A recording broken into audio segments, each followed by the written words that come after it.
Hi, welcome to Medyascope TV. Today we are here with two important guests from Doctors Without Borders, MSF. David Noguera, the president of MSF Spain, and Silvia Moriana, MSF's Innovation and Transformation lead in Barcelona. As all we know, MSF is a global medical movement with 40,000 staff across more than 65 countries. They act fast to save people's lives in conflict zones, natural disasters, and epidemics. Now we will talk about how MSF works, how they use innovation in humanitarian aids, and the current situation of the world. Welcome. Thank you for being with us today. First of all, I want to ask both of you about your motivation to work for MSF. My personal motivation to work in MSF, it has always been related basically with the main mission of MSF, which is basically providing care to victims of crisis, humanitarian crisis and natural disasters, and being able to alleviate their suffering. So that's, in my case, basically. No, I think that with Silvia, we've been a long time in working with Doctors Without Borders now, with MSF. And I mean, if we stay so much time, it's because we share the same motivations. Basically, we believe that it's the right thing to do, to try to save lives, alleviate suffering, and restoring dignity to people trapped in the most violent and crisis situations in the world.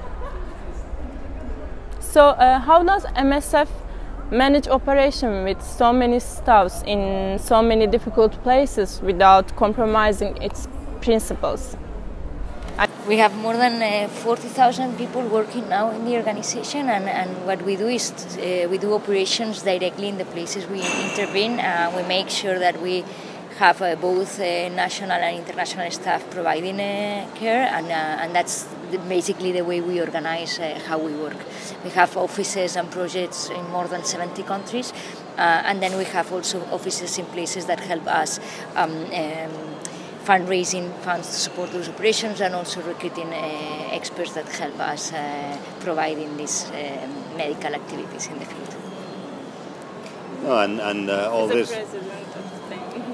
No, but I mean, what Silvia just mentioned, and I mean, at the end of the day, is a teamwork of these more than 40,000 people that believe in the social mission of MSF, and with the support of all our donors, so we can implement programs. And yes, of course, we have a number of principles. We believe in a humanitarian aid that is independent, that is neutral, that is impartial. We believe in medical ethics also. We believe that, you know, as doctors, we have the right and the obligation to treat patients regardless of origin, nationality, color, race, religion. So basically what we're doing is we're fulfilling our medical and humanitarian vocation through MSF. MSF is not more than a tool to fulfill a principle of humanity. I think we all care, we all have inside. MSF gathers huge data about war, conflicts, starvation, epidemics from the fields. How do you apply innovation in humanitarian aids? Actually, innovation for MSF is basically about creative problem solving. Our teams in the field, they faced a lot of challenges, and sometimes the standard way we used to do things is not serving anymore, so that pushes out to look for a creative solution. So we're having several initiatives that goes from, for instance, providing health at distance in very remote places with telemedicine support, to new protocols, for instance, of treating some diseases, and all different ways of staffing our field teams in a way that is more adapted to the needs of the population we try to work for. So, can you tell us about your projects and research to deliver healthcare to more people? As I was saying, there's several things. Let me, for instance, explain this project we're having to help our teams that work in very remote places to develop their skills and competences to better perform their work. So we're sometimes in places which is very difficult to have specialized medical profiles. So what we try is to help the people that it's in the field with e-learning solutions, like providing learning at distance. So we have this initiative now called Tembo, which is the possibility of training a lot of our staff, but in distance using internet platforms that allow them to see from a very specific video that shows how to perform a special activity, to access, for instance, other colleagues in other places through a community of practices. How does working in conflict zone with people who can't reach their basic needs change one's mind?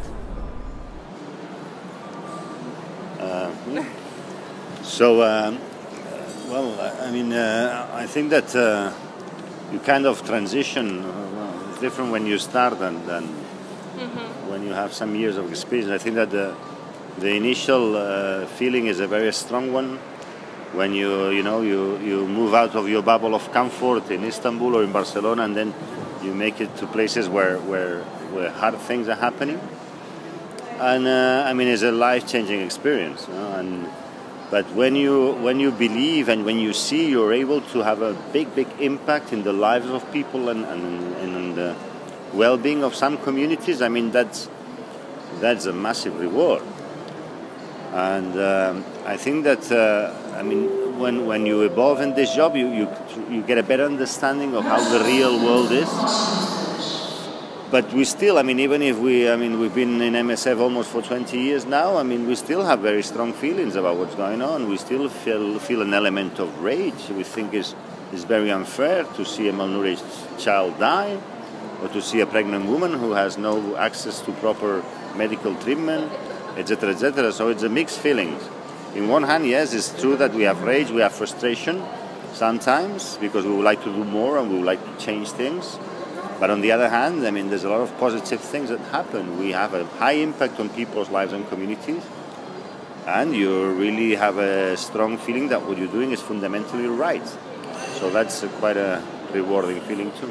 Today, conflicts and fights are happening almost all over the world. As two people who take actions, take humanitarian actions, I'm wondering the current situation of the world in your eyes. What should we accept from the future? Actually, this is a discussion we're having now. No? When looking at what should be our future strategic plan, we're thinking of the trends that we're seeing and how these trends are going to have humanitarian consequences. And what we can see is that if you look at how demographic and aging population, or climate change, or the economic and social trends that might imply higher inequality, or the patterns of conflict, we can see that the humanitarian consequences are going to be more complex and of higher scale, and this is something we have to take in mind. But also there are opportunities, because you can see technology or science evolving in an exponential way, and that can be also something that you can take into account to try to solve some of these other challenges. No? I think I mean, there's reasons for concern, but there's also a lot of reasons for hope, and even if maybe the political and security situation in the world is not evolving in the right way, we're going to remain engaged, because in MSF we are stubborn people. So we're going to keep going, because I mean, while we keep saving lives, regardless of the general context, I mean, we're going to commit to that mission. So, but certainly we need help. We need everyone, not NGOs, but the entire of the society, and particularly places like Turkey, advanced societies like Istanbul or Turkey, to play a significant role when to trying to alleviate the suffering of this population trapped in this humanitarian crisis.